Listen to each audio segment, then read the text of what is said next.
This is the time to turn off cell phones, unless you'd like your conversations live streamed to the entire world. I am Barbara Ibrahim. I direct the Gerhart Center at the American University in Cairo. There couldn't be a more historic week for us to welcome, as our annual public lecturer, President Jimmy Carter to Egypt. And I thank all of you for coming to join with us on this historic occasion to hear from a wonderful global citizen about his life's work and his reflections on democracy, peace, and human rights. Mrs. Carter has joined us. The President is about to enter the hall, so I'm asking everyone to please prepare.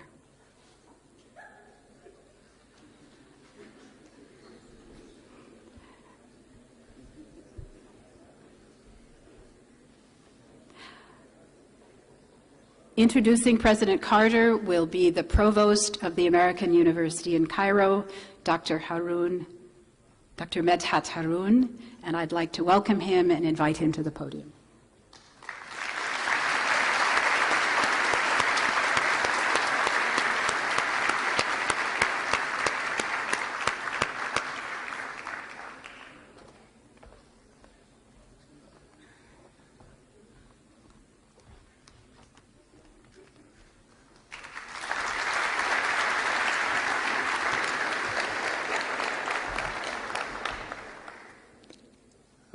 Good evening, President and Mrs. Carter, ambassadors, ministers, and honored guests. And a special welcome to the university students who are with us today. You represent Egypt's future. The American University in Cairo is delighted to welcome you to a historic lecture in a milestone week. Millions of Egyptians, for the first time, are freely electing their next president, with great excitement and uncertainty. When the new leader takes office, he will face large problems of poverty, establishing the rule of law, strengthening democracy, and regaining respect for human rights. We are honored to welcome today a man who has dedicated his life to realize these goals around the world. Mr. Jimmy Carter served as the 39th President of the United States and was the nation's chief executive during a time of numerous challenges at home and abroad from 1977 to 1981. His significant foreign policy accomplishments during that period included the Panama Canal Treaties, the Camp David Accords, the Treaty of Peace between Egypt and Israel, the SALT II Treaty with the Soviet Union, and the establishment of U.S. diplomatic relations with the People's Republic of China. Throughout, he was a vocal champion of human rights around the world.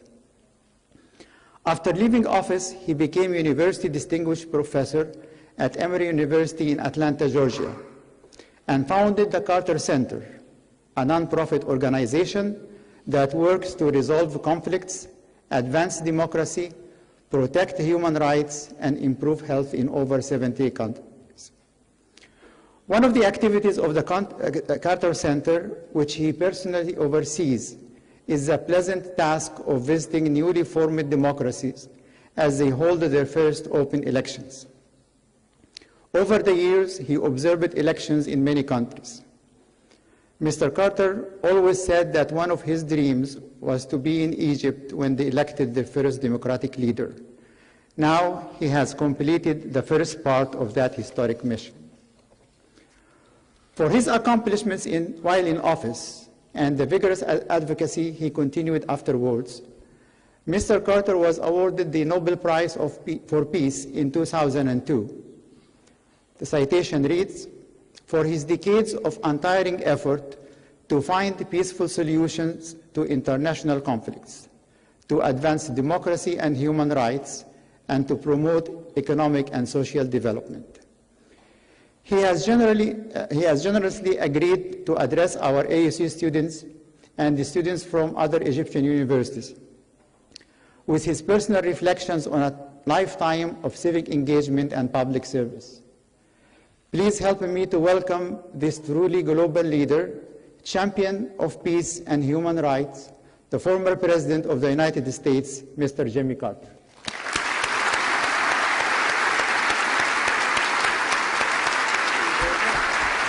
Appreciate that. Thank you.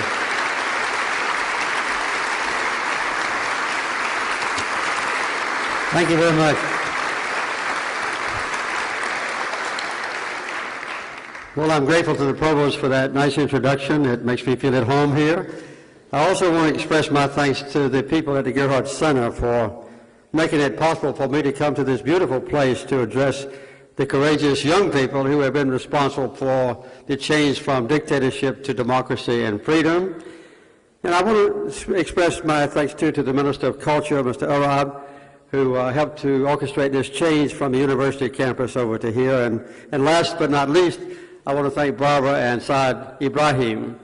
Saad has been a human rights hero of mine for many years and has participated in the affairs of the Carter Center in honoring defenders of human rights from around the world.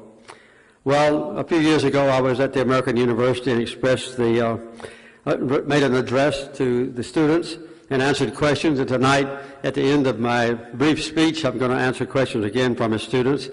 But I want to say that I have been overwhelmed with gratitude for the honor of participating in what is truly a historic event, and that is the bringing of freedom and democracy and human rights to this great nation that has a historic record down through the centuries and even millennia of leadership. And I believe that there's no doubt that what has happened and is happening today and in the next few weeks and the next few months will bring increased honor to this wonderful country. I might say that your demand for a change in the culture of Egypt was indeed remarkable. And the focus of the eyes of the world was on you. We saw the events in Tahrir Square and the violence that occurred on occasion, not only to the demonstrators but later to the Christians and others. These examples of violence have not been adequately investigated so far. But the general events of the last year or more have brought credit on the people of Egypt, because you've been able to overcome enormous obstacles. And even though the progress has been sometimes uncertain, sometimes positive, sometimes negative, it has moved forward inexorably. The Carter Center is a special institution. It's headed by me and my wife. We have a very unique life these days. I think the best way to describe it is from a cartoon that was published recently in a New Yorker magazine. This little boy is looking up at his father, and he says, "Daddy, when I grow up, I want to be a former president." Well, I enjoyed being president, but I have to admit to you that being a former president since I left the White House has been really a wonderful experience, and one of those experiences has been my chance to come and participate in events around the world similar to this. This happens to be the 90th election in which the Carter Center has been an observer, or to use the phraseology in Egypt, a witness. And they have been all over the world. Small ones, like in Palestine, which were almost perfect in their conduct. Very large ones, like in Indonesia, that saw the coming of democracy for the first time after more than 50 years of dictatorship. They've been various in their quality and in their importance. This is the most important election in which we've ever been involved, because I believe that what will happen here will not only affect the people of Egypt, and it already is, but will affect the entire Arab world. And the Arab Spring evolves in the future. They will look at what's happening in Egypt, and it will affect the Palestinians and future peace for Israel and all its neighbors.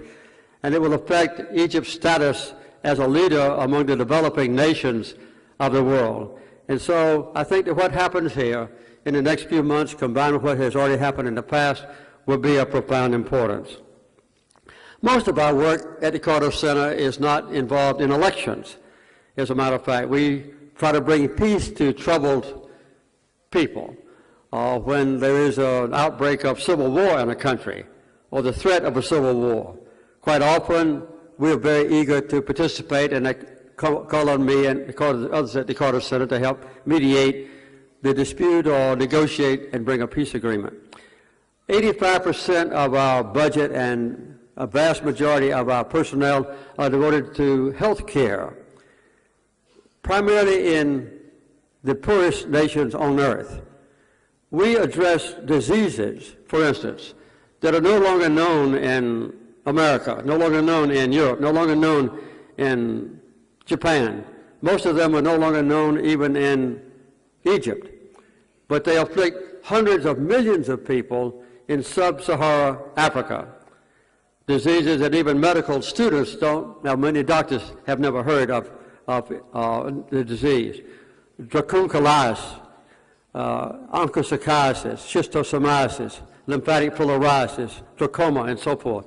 Those diseases are now in ancient history, in Egypt even, and in other countries, but they afflict hundreds of millions of people in countries in Egypt, in Africa, and in Latin America. That's what the Cairo Center does primarily. But while we're in the countries, visiting villages in the dense jungle or in the arid desert areas, we get to know the people, we get to love them, we get to respect them, we get to work with their ministers of health and education and finance and agriculture and so forth.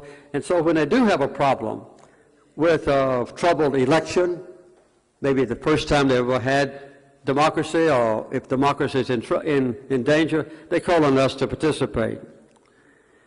We've been now in Egypt here with our observers since November, and we were approved to monitor the conduct of the parliamentary elections. We also participated in the preparation of the voters' list, and we were honored to do that. We have now gotten permission to observe the election for president. However, the Election Commission in Egypt for the presidential election has unprecedented power and authority, something we've never seen in any other country in the world. None of the decisions they make about the election or the qualification of candidates can be appealed to a higher authority, not even to the Supreme Court of your country. So they make the final judgments about everything that concerns the election process. Sometimes they refer some questions to a prosecutor, but they have the ultimate authority. And they decided to impose very strict limits on what the Cairo Center could do. Ordinarily, it takes us several months in observing the election like this one ongoing now, so that we can see the qualification of candidates and the preparation of the ballots and the campaigns that the different candidates run and the public rallies that they do, and so forth. We have been excluded from all of that. In fact, we didn't get our credentials for our observers to go to the polling places until less than a week before the voting started taking place on the 23rd of May. We've never had this restraint on us before in history, and I don't ever intend to accept that kind of limit in the future. But I had a difficult decision to make. We could either do this under these limits or not participate at all. And it was so important for me in this country that I love so deeply, and where I've been involved now for more than 35 years, it was so important to me that we decided to come in spite of that. So we did not have any restraints on us about where we went or what polling places we visited. And we were able to observe the election process for the 2 days. And also we were not restricted in the counting of ballots and the tabulation of them and the promulgation at the polling sites of the results. We were limited to how long we could stay in the polling places, but did not apply to the counting of the ballots. And then later, though, when the votes were tabulated in the regional headquarters and then when the votes were tabulated, the consensus in Cairo, the Election Commission excluded us from that process. So we have a limited role here. And so when we make an analysis of the entire process, we'll have to point out that there were many aspects of the election from which we were excluded as observers. I didn't like this, but I don't see that this has been a fatal blow to the integrity of the election. We've noticed in our own observations and also the comments from candidates who seem to be doing well and those who lost, that there's no allegation that any problem was created to benefit one candidate in preference to another. So we have very good feelings overall about the election, that portion of it which we were able to observe. I might say that you have a long way to go, and I'm telling you things that I'm sure you know as well as I do. This is the first time we've ever had participation in an election for presidents, and we don't know what the duties of the president will be. We don't know what the authority of the president will be. We don't know who will choose the next prime minister. We don't know what the relationship will be between the president and the parliament. All those things, as you know, will be decided after the person is chosen. But we will be here. We already have permission, assurance of permission, to be here to witness the writing of the Constitution and then the presentation of the Constitution to the people of Egypt to accept it or to reject it, the referendum. So we'll be here now for the next year or so, not with our full complement of 102 observers or witnesses, but with a small group that will work directly with me. We were very pleased, by the way, with the statement made January by the Grand Imam, Aziz, on basic rights. And if you haven't read this document, I hope that you will. It was a document describing the basic principles of government and the guarantee of certain rights and privileges that would be a credit to any nation on earth, including mine. And there's a general consensus from the Christian groups, from the Muslim Brotherhood, from the Salafists, from all groups, that this should apply to the principles of the government in the future. I met with the Grand Imam a few days ago, and he and many other people are working on the next document that they will issue in about 2 months, and that is the rights of women. This is a major concern of mine. As we observed the results of the parliamentary elections, we saw only a handful of women elected. Many of the women were on the list, but the party leaders, when it became time to put the names in order, they moved the women down. So we have only 7 or 8 members of the parliament who are women.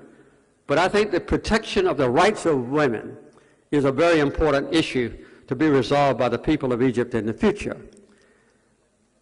I know that different religions have different positions on this. I've been very concerned about the position of my own previous religious affiliation with the Southern Baptists of America.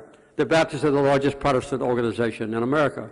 But a few years ago, in the year 2000, as a matter of fact, they decided that women should be designated under God as subservient or inferior to men.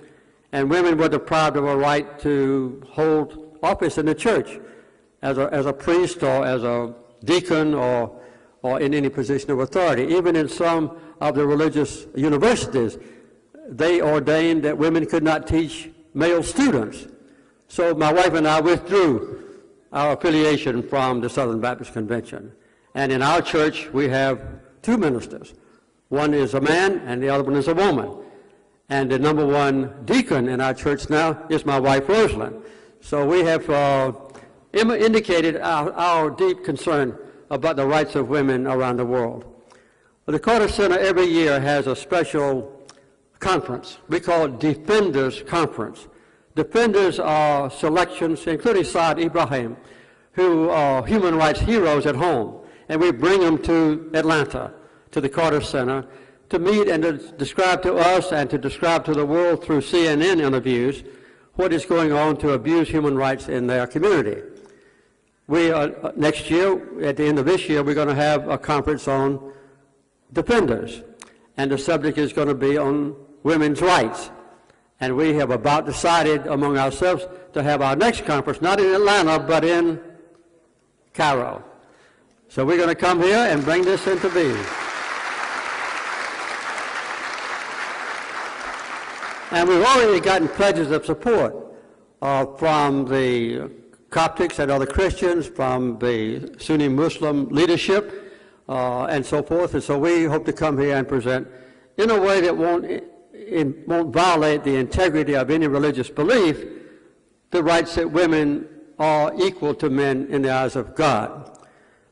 In my own Holy Bible, St. Paul wrote to the Galatians, there is no difference in the eyes of God between a slave and a master, between a Jew and a non-Jew, or between a man and a woman. So we think that all human beings are treated equally in the eyes of God, and no one should be persecuted because of their sex or beliefs and so forth. So that's something that the Carter Center is adopted as a major goal, and we are very glad to see that the people in Egypt are now moving in the same direction, and so that everybody in this country will be treated in an equal way. By the way, I think that no matter what religion you might feel is yours, I happen to be a Christian. I met at Camp David with Anwar Sadat, who was a devout Muslim. We negotiated with Menachem Begin, the Prime Minister of Israel, who was a devout Jew. And we realized there, as we talked about our own people, that those things that the great religions share are much more profoundly important than the differences among us. We all believe in peace. We all believe in humility. We believe in justice. We believe in freedom. We believe in the alleviation of suffering and in a society to make sure that the rich share their benefits with the poor. All the religions have the same basic commitment to the moral values that shape the lives of individual people. And I believe that Egypt is now on the threshold of demonstrating not only politically, but in the relationship among your different religions here, that there can be harmony and cooperation with full respect for the human rights and dignity of every human being. I was involved, as I've already mentioned, with Anwar Sadat, who represented Egypt, at Camp David. This was a long time ago, in 1978. And in September of that year, we spent 13 days in intense negotiations, in isolation, I might say, just with our staffs and no contact with the outside world, trying to bring two things into reality. And at the end of those negotiations, we agreed on two things. One was there should be peace between Israel and Egypt. When I became president, there had been 4 wars in just 25 years. And we negotiated a peace agreement that was signed into law 6 months later, in the spring of 1979. Not a word of that peace treaty has ever been violated. And I've been very eager to meet with the Muslim Brotherhood and others to make sure that they agreed that that peace treaty should stay intact. And they realize that if there are any changes made in the treaty, it has to be negotiated between them and Israel, and both sides have to agree. So I believe that because it's brought peace to Egypt, now for 33 years, when my country has been at war almost all the time, but Egypt has benefited from peace. And I think the people in Israel feel the same way, that the benefits of peace are so great that this treaty needs to be stayed intact. The other part of the Camp David Accords, though, on which Sadat was most forceful, was to guarantee the rights of the Palestinians. Those rights have not been granted, and Israel has not fulfilled its commitment made to me, made to the Egyptians, and made to the public.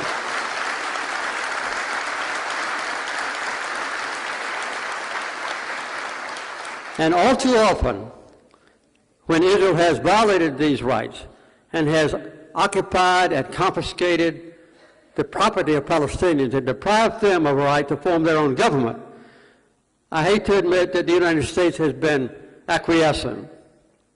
And I think all too often, if you pardon my saying so, I think that President Mubarak has not been forceful in saying we need to carry out the commitments made to Anwar Sadat and to the Egyptian people and the Palestinians. And I believe that that's going to be one major change in international affairs, that in the future, no matter who's elected president, the government of Egypt in the future will be a champion of Palestinian rights. And I hope that that will come into reality.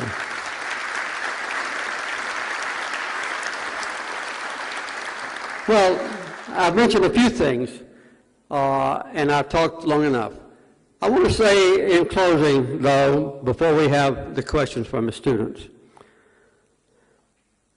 that I think it would be important for every citizen of Egypt not only to be justifiably proud of what has already been accomplished and is in the process of being realized with the election freely of your own leaders. But I believe that you can be filled with anticipation and hope and confidence, and I would say a responsibility to fulfill the destiny of your wonderful country. Yours is a nation that has a history that goes back not just centuries, but millennia. And you've always been a proud people, and you've always been in the forefront of change, and you've been able to correct mistakes that have been made, and you've been influential in the international community. Your voice has been independent and sovereign, and I believe that that's the destiny of Egypt in the future. Not only will you correct the problems that have existed in this country, you'll set an example for other Arab countries and those that are not Arab, who are moving from dictatorship or totalitarianism to freedom and democracy. But I believe that you'll now be able to demonstrate that Christians and Muslims can live in harmony and with mutual respect, and that Arabs and Jews, Palestinians, Americans like me can work together for the common good, and that every human being, no matter what the color of their skin, no matter what their religious beliefs might be, no matter what gender they might be, man or woman, that they're all equal in the eyes of God, and they should be treated equally by government as well.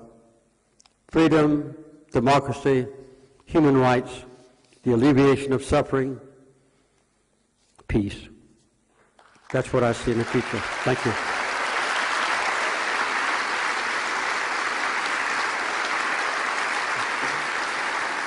Thank you.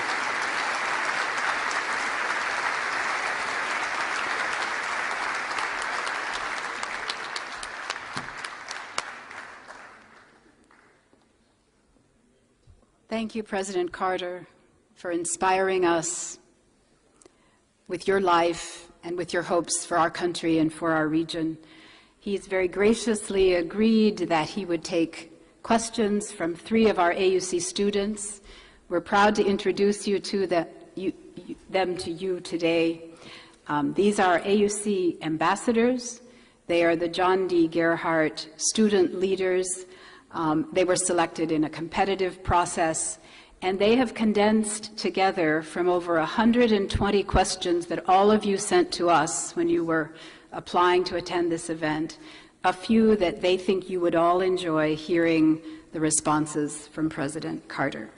I'm delighted to introduce to all of you Karim Aziz, sitting closest to me, Dalia Abbas, Mina Fahmi.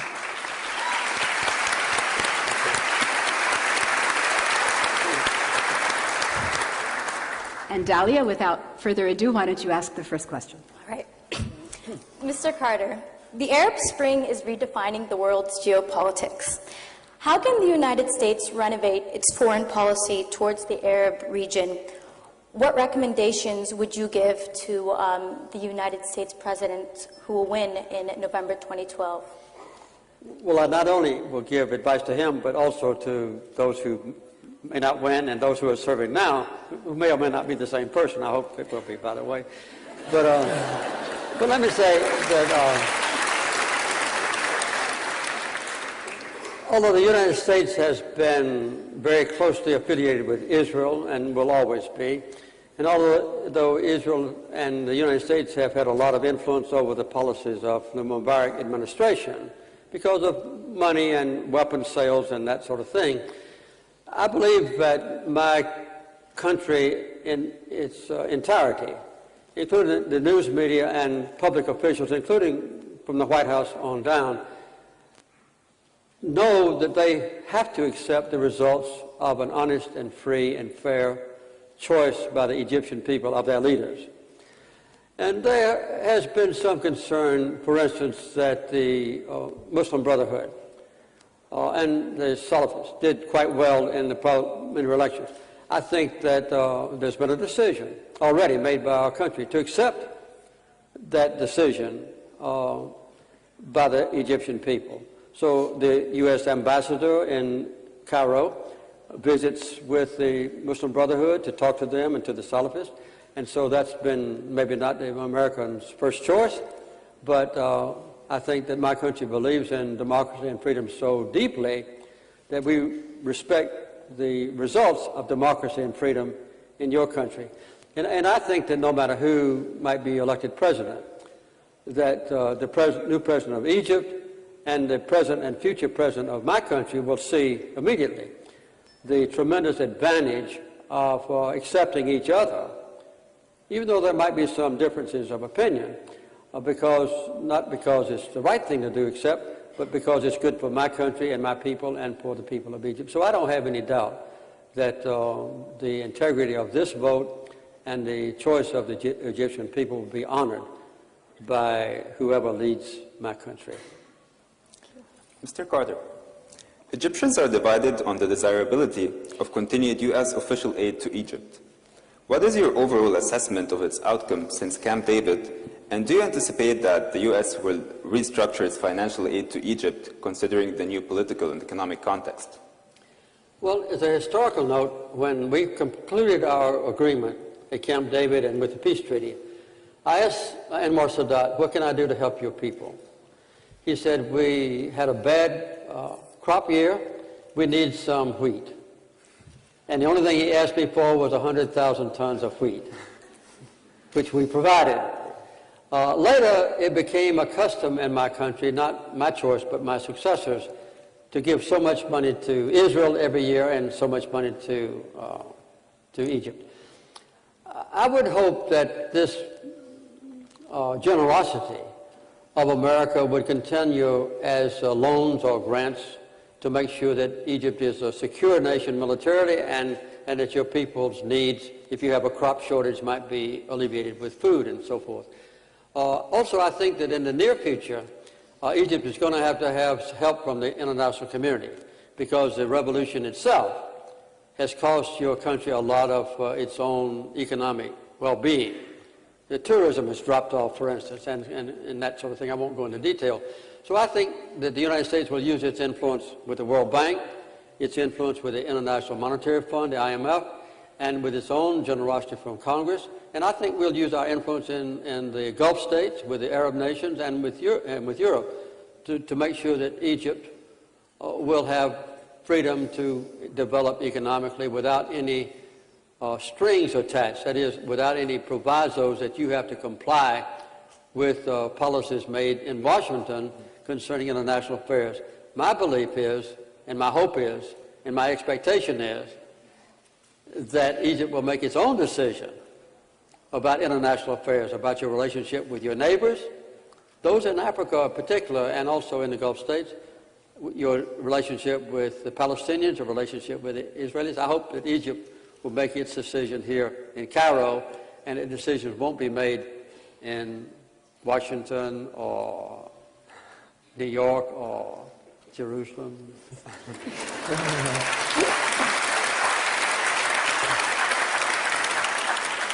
Mr. Carter, in the audience today we have a large youth representation, Yes. many of which are active in their communities and hoping to find the best way to play a positive leadership in their society. What would be your advice to them on how they can become a civic leader such as yourself?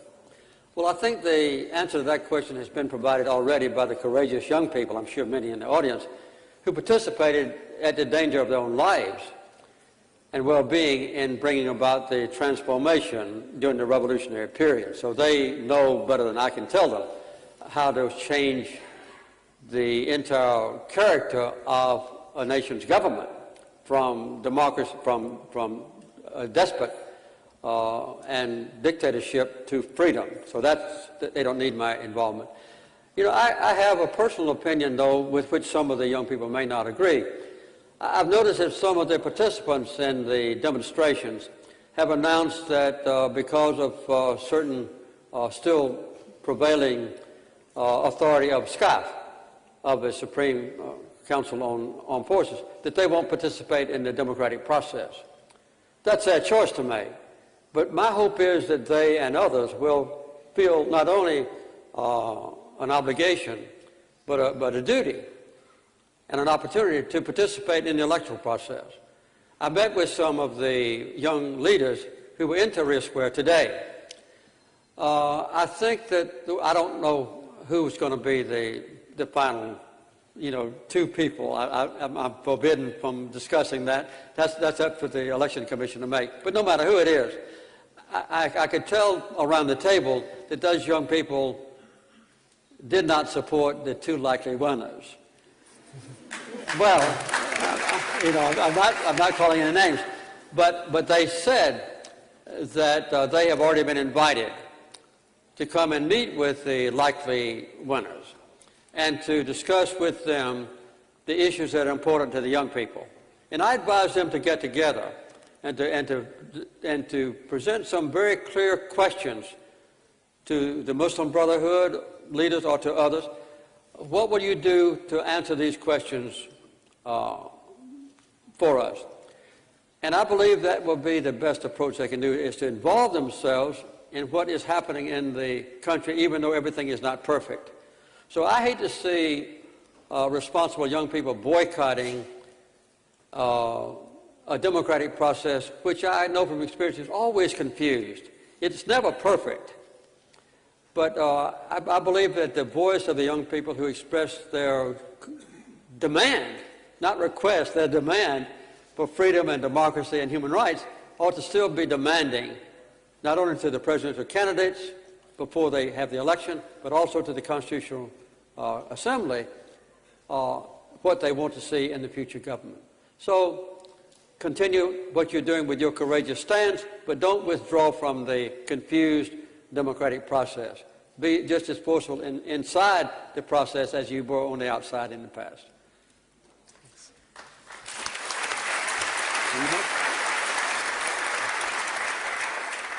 Mr. Carter, you are a man of peace who has worked for years to resolve the Arab-Israeli conflict and bring peace to the region.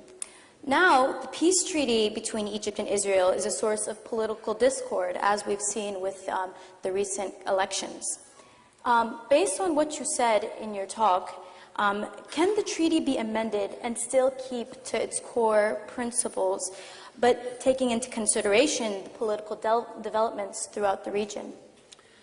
Well, the present treaty was written by me. Every word. And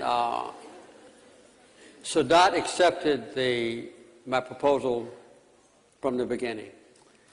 It was very difficult to get Begin to agree, but he did.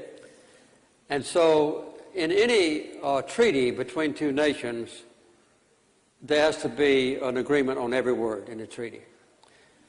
So the treaty cannot be amended by one side. And so I have met with the Muslim Brotherhood and others that I won't mention, Mr. Shafiq and others. And they all realize that if the treaty is amended, it has to be through legal processes. So if there are some, I would say minor changes that need to be made because of the passage of 30 years or more of time and changing circumstances in Gaza and so forth, that I think the leaders of Egypt know that they would have to get Israel to agree to any change. If Egypt decided to abandon the treaty, I think that would be a catastrophe, and it would mean the end of peace. So I don't believe that any responsible Egyptian or Israeli leader would want to do that.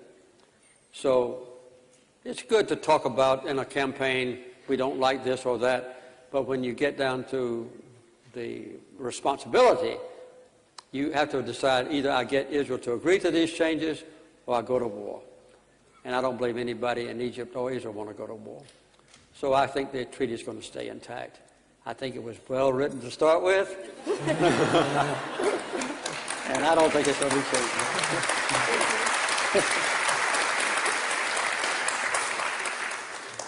Mr. Carter, Yes.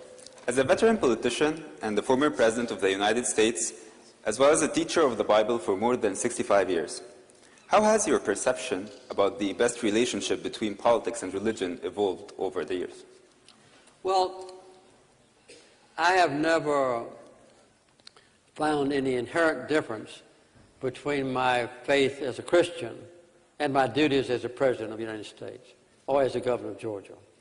There have been a few cases where the Supreme Court of the United States made a ruling which I had to enforce that violated my Christian beliefs. One involved abortion, for instance. I'm inherently against abortion. I don't believe that my Savior Jesus Christ would approve abortion unless the pregnancy was caused by incest or rape or the possibility of the death of the mother. So my religious beliefs were different from what the Supreme Court of the United States ruled. That's the only conflict I've ever had. But I believe that my country, under my presidency, should preserve the peace because I worship the Prince of Peace. And I believe that my country should be committed to the alleviation of suffering and so forth. So all the other things for which I stood and which I believe were my duties as president, I didn't find any conflict. And as I mentioned in my speech, very briefly, I didn't have a text, but I think that all the major religions, whether it's Hinduism or Buddhism or Shia Muslims or Sunni Muslims or Christians or Jews, the basic principles of all the major religions are the same because they represent the inherent moral values of a human being, and they are not in conflict.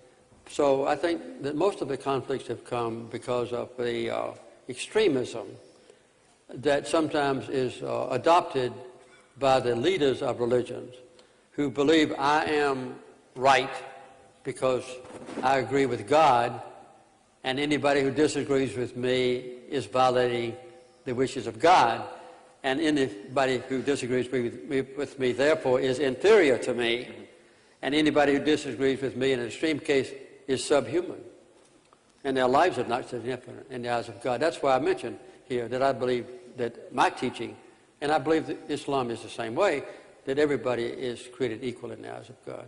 I think if that can be part of the human rights and the laws and the constitutional provisions of a nation, it's a great guarantee that that nation will be stable and that the people will be prosperous and happy. Mr. Carter, at such troubled transitional juncture, is it relevant for Egyptians to call for human rights? Or should people be first nourished? In other words, do economic rights have precedence over human rights? I don't think any rights have precedence over human rights.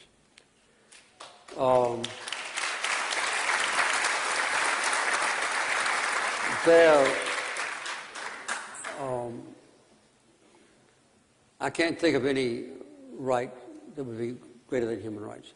There's one possible deviation from that, and that might involve war. I was fortunate when I was president. We never dropped a bomb. We never fired a missile. We never shot a bullet while I was president. But I can't say that my country's always been wrong when we had wars. But I think that the human rights are most often violated in countries that assume for itself the responsibilities of going to war with others. And then the leaders of countries can convince the people that we are superior and the people that we are attacking with bombs or missiles or bullets are inferior to us. So we don't have to respect their rights. I think that's wrong in the eyes of God, and it's wrong in the basic moral values. So I don't see any time when economic rights, how rich people are, how much food they have even, should violate human rights. People not only have human rights that we talk about in my country, we talk about human rights. If you ask an American on the street or an American college student to name the human rights, they would write down freedom of speech, freedom of assembly, freedom of worship, the right to choose our own leaders. That'll be about it. But when I go to Burkina Faso, or Niger, or Mali, if I ask them what the human rights might be most important, they say, I would like to have the right to have food. And I would like for my children to have the right to be educated. And I would like for my family to have a job. And I would like to have the right of human dignity. I would like to have a right to a decent home. So you have to remember that human rights should be the totality of the factors that give a person a chance to respect oneself and to have human dignity. And I would say also hope that the future will be better. So we have to remember that when you say human rights, you're talking about a lot of things. And nothing, I think, is more important than the basic elements of human rights. Mr. Carter, many youth in the Arab region feel that diplomacy and peaceful methods have drastically failed in resolving conflicts such as in Palestine and Syria. As a recognized world leader for peaceful conflict resolution, what is your concrete recommendation to those youth who now believe that violence is the most powerful means to resolving their conflicts? Well, you know, I've seen this question raised a lot in the past. For instance, I grew up in a little town where we still live. It has 635 people in it. And when I was a child, the American law said that black and white people should be kept apart. And there was no doubt that blacks were considered inferior. They couldn't vote. They couldn't serve as a jury to try their own people. Their schools were inferior and so forth. I need not go into detail. But this was a law of our country. And it was changed not by violence, but by the nonviolent integrity of Martin Luther King Jr. and Andrew Young and others who were with him. And the same thing happened in India under Mahatma Gandhi, and I could name others. So I think that down through the ages, even to make seminal or fundamental changes in a society, the best approach is to do it peacefully.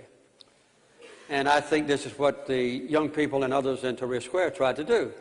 They didn't go there with weapons, but they went there in a peaceful way. They were attacked with weapons. But I think that that strengthened them. You know, to the extent that they could suffer attack without responding with hatred and violence, added to their stature. And that's why I think they were successful. So almost every case, in my opinion, differences can be resolved peacefully.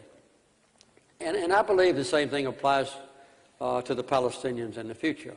My heart is with the Palestinians. the Carter Center has full-time office in Ramallah and in Gaza. And we relate very intimately to the Palestinians. I met with the leader of Hamas last night. And so even though my government won't talk to Hamas, I do. And I think that it's important for the people of Egypt to realize that, that as long as the Palestinians restrain themselves, it's hard to do, and insist on nonviolence, that they need to be strengthened by Egypt. And that's one disappointment I've had with Egypt in the last number of years, is that Egypt has been too willing to abandon the basic demands of the peaceful Palestinians just for justice and freedom. And so I hope in the future that Egypt will be a strong supporter of the Palestinians and to bring their rights. And I hope in the future my country, once again, will promote the rights of Palestinians like I tried to do when I was president, because it's the right thing to do. But peace is very important. Mr. Carter, over 1 year following the 18-day Egyptian revolution of January 25th, what is your assessment of the overall Egyptian transitional process so far, and more importantly, how does it compare with that of other emerging democracies that you have followed? Well, my overall impression of what's happened in the revolution in Egypt, it has been remarkably successful. A lot of problems, yes. But my country declared its independence in 1776. We had our first election 12 years later. And it took us that long to get a constitution. So Egypt is doing in 18 months what it took my country 12 years to do. So I think that although there have been some doubts about the future, the duties of a president, his authority, the stature of the parliament compared to the president, the role of a prime minister, the role of a military in the future, those questions still have to be decided. But if I had to judge on what's happened already, and the Egyptians' collectively ability to resolve those issues, not only peacefully but successfully, that's why I have so much confidence in the future of your great country. I believe that you're going to continue to do right. Thank you.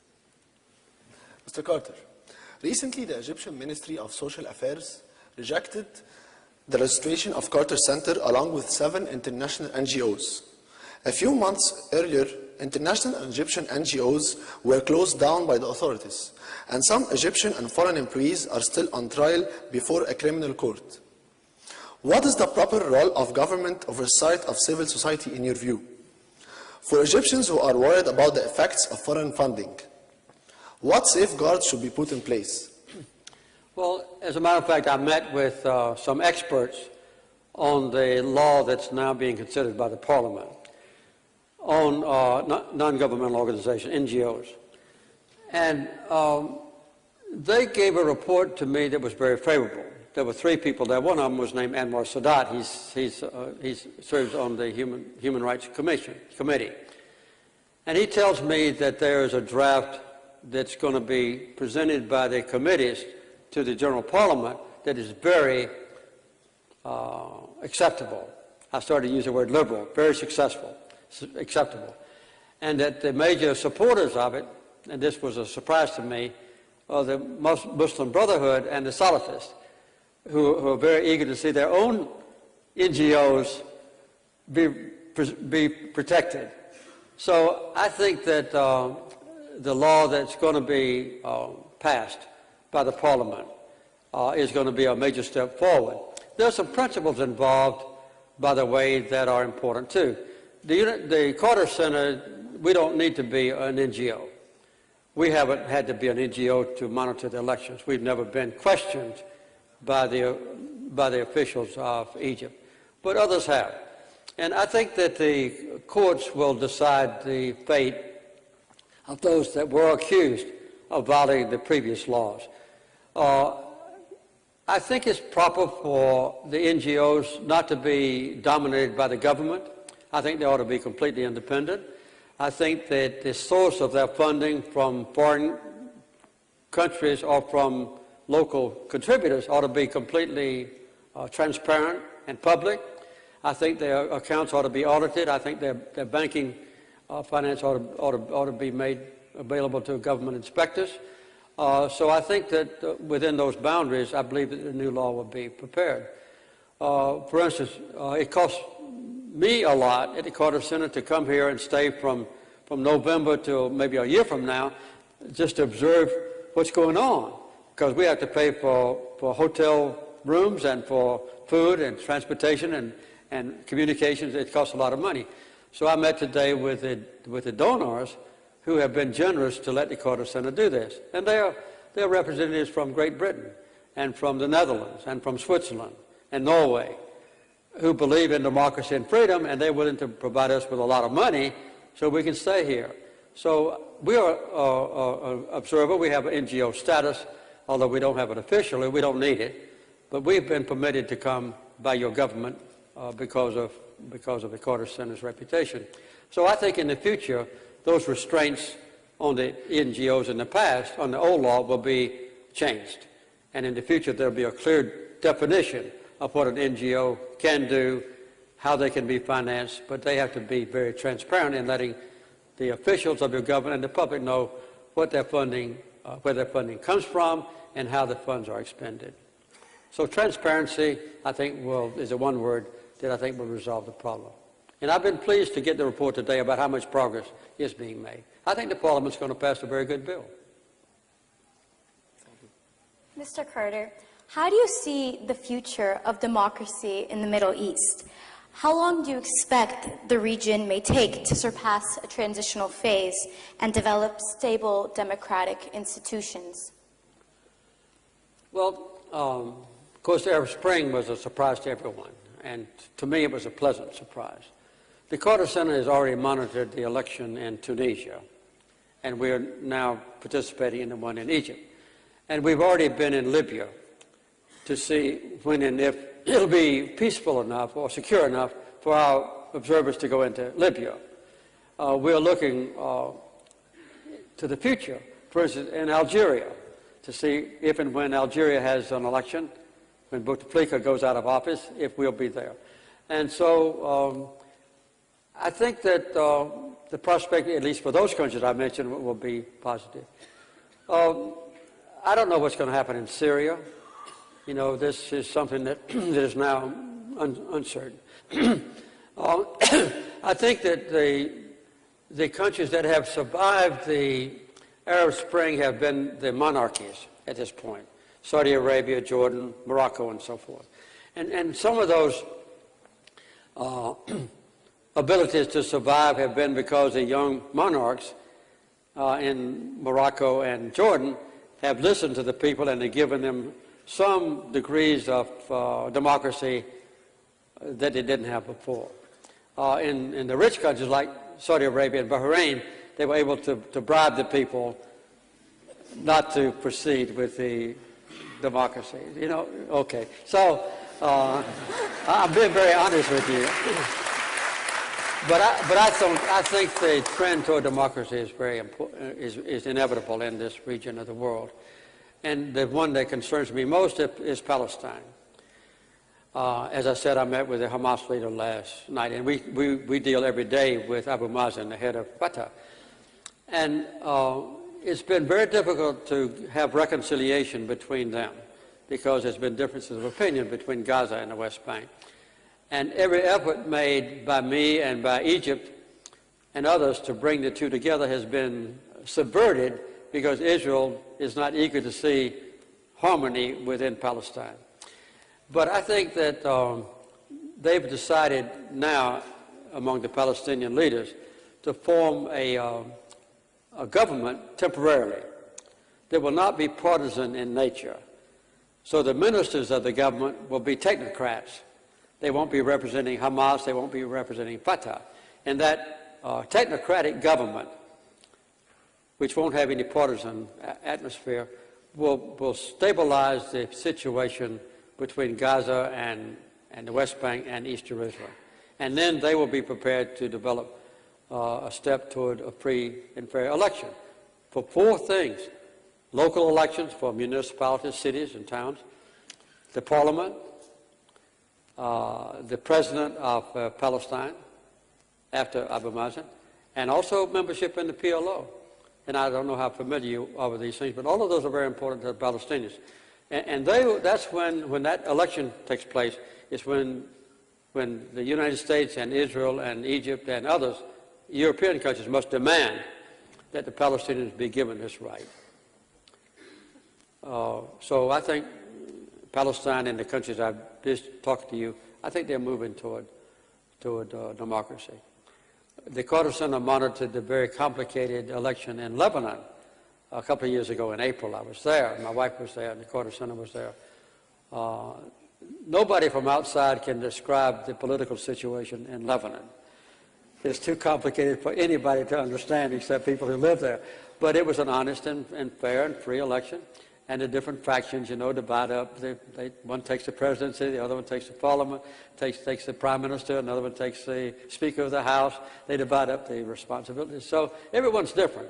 And we have to remember that as the nations in this region move toward democracy, that the big powers like America and the European powers have to understand that each country has a right to make its own decision about their form of government and how they choose their leaders and so forth. But I think in general principles of democracy have to accommodate differences, but the basic principles for the people to choose their own leaders and for the people themselves to choose what form of government they make, that has got to be honored. We wish this conversation could go on a lot longer, but I think we need to take the last question now. Mr. Carter, in the next weeks, the first democratically elected president of Egypt will be inaugurated. What will be your advice to him, one president to another? Let me say quickly, I'm not going to give the new president advice unless he asks me for advice. Well, for instance, one question that might be asked to me is what to do about the military, the SCOP. And my advice would be to adopt the model in America. And I think that will work in Egypt. I just use this as an important example. But if he asked me, I would say, why don't you do exactly like we do in America? We respect the military greatly.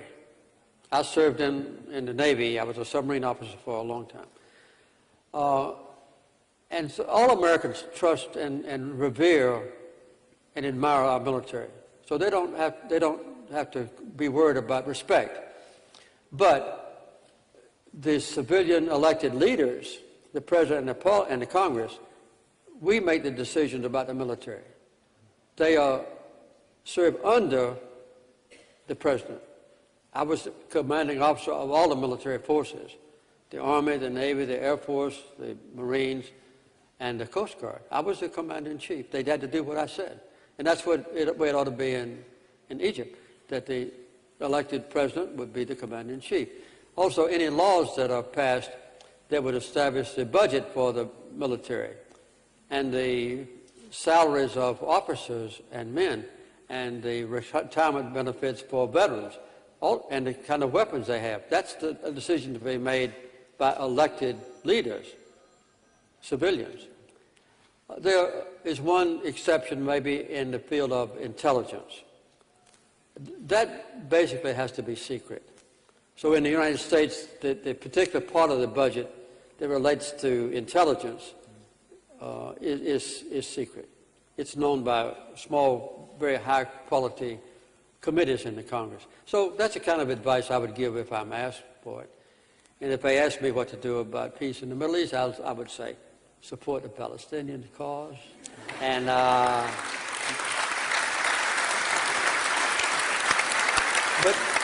but to repeat myself, I'm going to wait till I'm asked.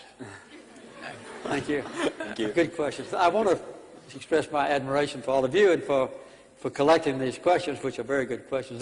They're much better than any questions I ever got at a White House press conference. Thank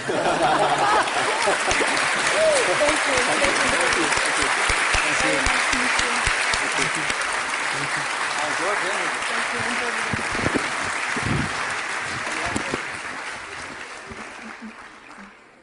Before we give our appreciation finally to President Carter for this amazing hour he's spent with us, I want, on behalf of all of us at American University in Cairo, to give a special thanks to the Egyptian Minister of Culture, who made available to us on very short notice this beautiful venue so that we could have 1,000 of you with us tonight. And to all of my AUC colleagues who worked together to make this happen.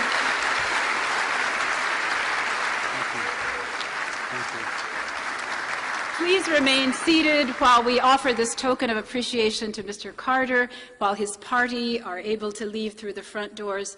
If we appreciate the Minister of Culture's gesture, we need to leave the hall by 7:15 because a concert orchestra will be here within about 25 minutes. So thank you all for coming. Thank you, President Carter, for a wonderful, wonderful.